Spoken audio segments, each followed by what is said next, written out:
নমস্কাৰ বন্ধু বান্ধৱীসকল, আজি আমি আলোচনা কৰিম LP আৰু UPৰ 5550টা পদৰ ক্ষেত্ৰত কাট অফ কি কাৰণে কমাৰ সম্ভাৱনা আছে। এই ক্ষেত্ৰত আমি 10টা কাৰণ উল্লেখ কৰিম।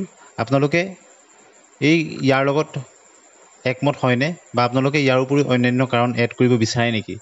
কি কাৰণে কাট অফ কমিব আৰু কি কাৰণে কাট অফ কিছু বঢ়াৰ সম্ভাৱনা আছে। প্ৰথমে আমি 10 নম্বৰ পইণ্টটো লৈছোঁ। আপোনালোকে নিশ্চয় জানে এইবাৰ নতুনকৈ টি টাইপছৰ ক্ষেত্ৰত সুকীয়াকৈ ৰিজাৰ্ভেশ্যন দিয়া হৈছে।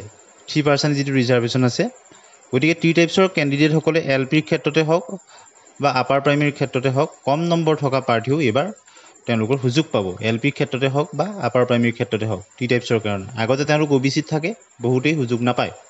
গতিকে এইবাৰ টি টাইপছৰ ক্ষেত্ৰত তেওঁলোকৰ কাৰণে সুকীয়াকৈ ৰিজাৰ্ভেশ্যন দিয়া হৈছে LP আৰু UPৰ ক্ষেত্ৰত। গতিকে তেওঁলোকৰ কাৰণে সোণালী সুযোগ বুলি ক'ব লাগিব। টি টাইপছৰ প্ৰাৰ্থীসকলে জিলা নিৰ্বাচনৰ ক্ষেত্ৰত যদি বিশেষ তেনেধৰণৰ ভুল কৰা নাই, তেন্তে তেওঁলোকৰ কম নম্বৰ থকা বহু প্ৰাৰ্থী এইবাৰ সুযোগ পোৱাটো প্ৰায় নিশ্চিত। এতিয়া আমি আলোচনা কৰিম 9 নম্বৰ কাৰণটো। কালচাৰেল NCC স্পৰ্টছৰ ক্ষেত্ৰত বহুখিনি প্ৰায় 1800ৰো অধিক প্ৰাৰ্থী দেখি সকলোৰে মনত ভয় হৈছিল যে এইবিলাকে বহুত কাট অফ বঢ়াই দিব নেকি। আৰু এই সম্পৰ্কত প্ৰাথমিক শিক্ষাৰ সঞ্চালক মহোদয় আৰু শিক্ষামন্ত্ৰী মহোদয়ে বক্তব্য আগবঢ়াইছে যে সকলোখিনি দিশ চোৱাৰ কাৰণে অসম চৰকাৰে 3জনীয়া এটা কমিটি গঠন কৰি দিছে আৰু সেই কমিটিয়ে সকলোখিনি সূক্ষ্মভাৱে পৰ্যবেক্ষণ কৰিছে আৰু যি প্ৰকৃততে নম্বৰ পাব লাগে তেওঁলোকেহে পাব। গতিকে কালচাৰেল NCC আৰু স্পৰ্টছৰ কাট অফত প্ৰভাৱ বিস্তাৰ কৰি বহুত বেছি কাট অফ কৰিব বুলি যিসকলে ভাবিছিলে সেই কথাটো কিন্তু শুদ্ধ নহয়। প্ৰকৃততে যিসকলে নম্বৰ পাবলগীয়া তেওঁলোকেহে পাব। কিছু পইণ্টৰ ইফাল সিফাল হয়তো হ'ব পাৰে। কালচাৰেল NCC আৰু স্পৰ্টছৰ কাৰণে কাট অফ কিছু পইণ্টৰ ওপৰলৈ উঠিব পাৰে, কিন্তু যিসকলে ভাবি আছে যে বহুত কাট অফ বেছি হৈ যাব কালচাৰেল NCC আৰু স্পৰ্টছৰ কাৰণে, সেই কথাটো শুদ্ধ নহয়। জেনুইন কেণ্ডিডেট যিসকলে নম্বৰ পাব লাগে SOP অনুসৰি তেওঁলোকেহে নম্বৰটো লাভ কৰিব। কিয়নো এই ক্ষেত্ৰত শিক্ষা বিভাগে তথা অসম চৰকাৰে 3জনীয়া এখন কমিটি গঠন কৰিছে, তেওঁলোকে সকলোখিনি সূক্ষ্মভাৱে ভেৰিফাই কৰিছে। আৰু 8 নম্বৰ কাৰণটো আমি এতিয়া চাম। ভুৱা DLED BEd ডিগ্ৰী বা অন্যান্য ডিগ্ৰী সম্পৰ্কত অসম চৰকাৰে কঠোৰ স্থিতি গ্ৰহণ কৰিছে। শিক্ষামন্ত্ৰী মহোদয়ে কিছুদিনৰ আগতে কৈছে যে ভুৱা DLED আগতে ধৰা পৰিছে, BEd ধৰা পৰিছে বা অন্যান্য ডিগ্ৰী ডিপ্ল'মা বাহিৰৰ ৰাজ্যৰ পৰা লৈ অহা যিবিলাক জেনুইন নহয় সেইবিলাকৰ ক্ষেত্ৰত অসম চৰকাৰে কঠোৰ স্থিতি গ্ৰহণ কৰিব। প্ৰয়োজন হ'লে প্ৰক্ৰিয়াটোকে কিছু পলম হ'ব আৰু বেক অফিচ ভেৰিফিকেশ্যন কৰিব। গতিকে সেইসকল ভুৱা ডিগ্ৰীধাৰীসকল তেওঁলোক বাদ পৰি যাব। তেওঁলোকৰ ক্ষেত্ৰত অসম চৰকাৰে আইন অনুযায়ী যিখিনি বিহিত ব্যৱস্থা গ্ৰহণ কৰিব লাগে সেইখিনি নিশ্চয় কৰিব। ভুৱা ডিগ্ৰী DLED BEd বা অন্যান্য ডিগ্ৰী ডিপ্ল'মাৰ ক্ষেত্ৰত কোনোবাই যদি ভুৱাকৈ ছাবমিট কৰিছিলে বা দি পেলাই চাকৰি ল'বলৈ চেষ্টা কৰিছিলে। এইটো হ'ল 8 নম্বৰ কাৰণ। এতিয়া আমি আলোচনা কৰিম 7 নম্বৰ যিটো কাৰণ। 7 নম্বৰ কাৰণটো হ'ল BTRৰ ক্ষেত্ৰত যি LP আৰু UPৰ 900 পোষ্টৰ নিযুক্তি হৈ গ'ল। গতিকে তেওঁলোকে DWৰ ক্ষেত্ৰতো আবেদন কৰিছিলে। গতিকে তেওঁলোকে আগতীয়াকৈ চাকৰি পাই কৰ্মস্থলীত যোগদান কৰিলে। গতিকে 900 কেণ্ডিডেট প্ৰত্যক্ষভাৱে কমি গ'ল। গতিকে সেই 900 কেণ্ডিডেটে বহুত পইণ্টছ কমাই দিব LP আৰু UPৰ ক্ষেত্ৰত, সকলো কেটেগৰীৰ ক্ষেত্ৰতে কমাই দিব। গতিকে সিও এটা মুখ্য কাৰণ।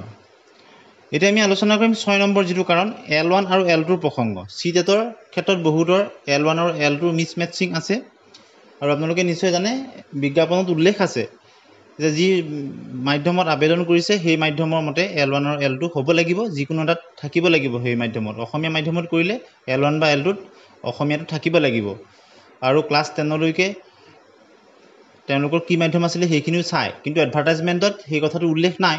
এডভাৰটাইজমেণ্টত এটাই উল্লেখ আছে যে আপুনি যি মাধ্যমৰ বিদ্যালয়ত আবেদন কৰিছে আপোনাৰ L1 বা L2ত লেংগুৱেজ 1 বা লেংগুৱেজ 2ত সেইটোত যিকোনো এটাত থাকিব লাগিব। গতিকে L1 আৰু L2ৰ ক্ষেত্ৰত কিছুমানৰ মিছমেটচিং হৈ হয়তো তেওঁলোকৰ টেটৰ নম্বৰ ভাল হোৱাৰ কাৰণেও চাকৰি সুযোগ নাপাব। গতিকে সিও এটা প্ৰভাৱ বিস্তাৰ কৰিব। এতিয়া আমি আলোচনা কৰিম 5 নম্বৰ কাৰণটো। 5 নম্বৰ কাৰণটো খুব এটা গুৰুত্বপূৰ্ণ কাৰণ। এইবাৰ যিহেতু নতুন পদ্ধতিত নিযুক্তি হ'বলৈ গৈ আছে। আগতে বহুতৰ একাডেমিক্সত নম্বৰ ভাল আছিল, প্ৰফেচনেল কোৱালিফিকেশ্যনৰ নম্বৰ ভাল আছিল, বাহিৰৰ ৰাজ্যৰ পৰা কৰিছিল, বহুত নম্বৰ আছিল। 90%, 95%লৈকে DLED BEdত আছিলে। একাডেমিক্সৰ ক্ষেত্ৰতো তেনেকৈ বহুত নম্বৰ আছিলে আৰু টেটত নম্বৰ টানি টুনি পাছ কৰা সকলো একাডেমিক্সৰ য'ত প্ৰফেচনেল কোৱালিফিকেশ্যন নম্বৰ য'ত তেওঁলোকে পাই গৈছিল। কিন্তু এইবাৰ সেইটো নহয়, এইবাৰ টেটৰ নম্বৰৰ ওপৰত গুৰুত্ব 85% এল পিৰ ক্ষেত্ৰত আৰু 80% আপাৰ প্ৰাইমেৰীৰ ক্ষেত্ৰত টেটৰ পৰা ৱেইটেজ লোৱা হ'ব। বাকীখিনি কেনেদৰে লোৱা হ'ব আপোনালোকে এজ পাৰ এডভাৰ্টাইজমেণ্ট উল্লেখ আছে সকলো জানেই। গতিকে নতুন পদ্ধতিও কাট অফত কিন্তু কিছু প্ৰভাৱ বিস্তাৰ কৰিব। চতুৰ্থ কাৰণটো এতিয়া আমি আলোচনা কৰিম যে শিক্ষাভিত্তিক শিক্ষকসকলৰ যি নিয়মীয়াকৰণ, আজি কিছুদিনৰ আগতে প্ৰায় 24,000 শিক্ষকৰ এল পি আৰু ইউ পি তেওঁলোকৰ নিয়মীয়াকৰণ হৈ গ'ল। আপোনালোকে প্ৰতি বছৰে জানে যে এল পি আৰু ইউ পিৰ ক্ষেত্ৰত কণ্টেক্সুৱেল টিচাৰসকলে আবেদন কৰি বহু শিক্ষক তেনেদৰে ৰেগুলাৰত আগতে গৈছে। এইবাৰ তেওঁলোকে আবেদন কৰিছিলে, গতিকে তেওঁলোকে যিহেতু নিজৰ স্কুলখনতে ৰেগুলাৰাইজেশ্যন হৈ গৈছে, গতিকে তেওঁলোকে ভেৰিফিকেশ্যনত নাহিব। গতিকে প্ৰায় 24,000 কেণ্ডিডেটৰ আমি যদি কিছু সংখ্যকেও আবেদন কৰিছিলে বুলি ধৰোঁ, 5-6,000 কমি গ'লে বহুত প্ৰাৰ্থী কমি যাব। গতিকে কাট অফত যথেষ্ট প্ৰভাৱ বিস্তাৰ কৰিব বুলি আমি ভাবোঁ। ইয়াৰ পিছতে 3 নম্বৰ কাৰণটো হ'ল যে এল পিৰ ক্ষেত্ৰত বি এডসকলক বাদ পৰিল। সুপ্ৰিম কোৰ্টৰ মহামান্য সুপ্ৰিম কোৰ্টৰ এটা ৰায়দান আছে, সেই ৰায়দান অনুসৰি এইবাৰ এল পিৰ ক্ষেত্ৰত এল পিত বি এড উত্তীৰ্ণ এল পি টেট পাছসকলে আবেদন কৰিব নোৱাৰিলে। গতিকে এল পি ক্ষেত্ৰত বহু প্ৰাৰ্থী যিসকলে বি এড পাছ আছিলে তেওঁলোক আঁতৰি গ'ল। আগতে বি এড প্ৰাৰ্থীসকলে আবেদন কৰিব পাৰিছিলে, তেওঁলোকে চাকৰি পোৱাৰ পিছত ছমহীয়া এটা ব্ৰিজ কোৰ্চ কৰিব লাগিছিলে। কিন্তু সুপ্ৰিম কোৰ্টৰ শেহতীয়া ৰায়দান অনুসৰি এল পিৰ ক্ষেত্ৰত বি এড উত্তীৰ্ণসকলে আবেদনেই কৰিব নোৱাৰে। গতিকে বহু প্ৰাৰ্থী তেনেদৰে কমি গৈছে। গতিকে সিও এটা প্ৰভাৱ বিস্তাৰ কৰিব এল পিৰ ক্ষেত্ৰত সকলো কেটেগৰীতে। আৰু দ্বিতীয় কাৰণটো হ'ল যে NIOS DLEDৰ ক্ষেত্ৰত মহামান্য সুপ্ৰিম কোৰ্টৰ পৰা যিটো ৰায়দান আহিল বিজ্ঞাপন প্ৰকাশ পোৱাৰ পিছতেই, গতিকে সিয়ে যথেষ্ট প্ৰভাৱ বিস্তাৰ কৰিব।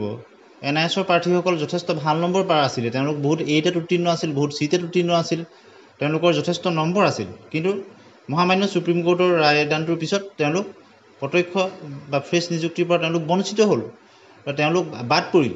গতিকে সি এটা ডাঙৰ কাৰক হিচাপে বিবেচিত হ'ব এল পি আৰু ইউ পিৰ ক্ষেত্ৰত কাট অফ কমি যোৱা। আৰু এতিয়া যদি আমি চাওঁ প্ৰথম কাৰণটো হ'ল যে নতুনকৈ C টেট প্ৰাৰ্থীসকল আবেদনৰ শেষ বা লাষ্ট ডেট হোৱাৰ ঠিক 2-3 দিনৰ পিছতেই C টেটৰ ৰিজাল্ট দিছিলে, কিন্তু তেওঁলোকক পুনৰ আবেদনৰ সুযোগ নিদিলে। বহুতে C টেট দি নম্বৰ বৃদ্ধি কৰিছিলে বা নতুনকৈ C টেট উত্তীৰ্ণ বহুত আছিলে DLED উত্তীৰ্ণ প্ৰাৰ্থী, তেওঁলোকে সুযোগ নাপালে 5,550 পদত। গতিকে সিও এটা কাৰক হ'ব। নতুনকৈ ওলাবলগীয়া 4,500 এল পি ইউ পিত তেওঁলোকে সুযোগ পাব, কিন্তু 5,550টাত তেওঁলোকে সুযোগ নাপালে।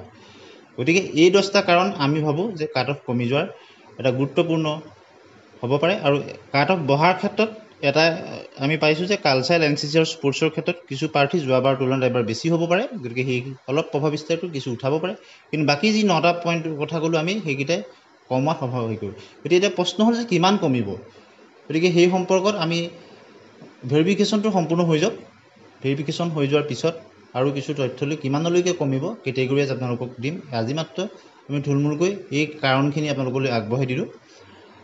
এটা কথাই নিশ্চিত যে আমি এইখিনি পইণ্ট আপোনালোকলৈ যুক্তি সহকাৰে আগবঢ়াই দিছোঁ। আপোনালোকে ইয়াৰ লগত আৰু কিবা সংযোজন হ'ব বুলি ভাবে নেকি, বা আপোনালোকে কি ভাবে, কমেণ্ট ছেকশ্যনত ভদ্ৰভাৱে জনাবলৈ নাপাহৰিব।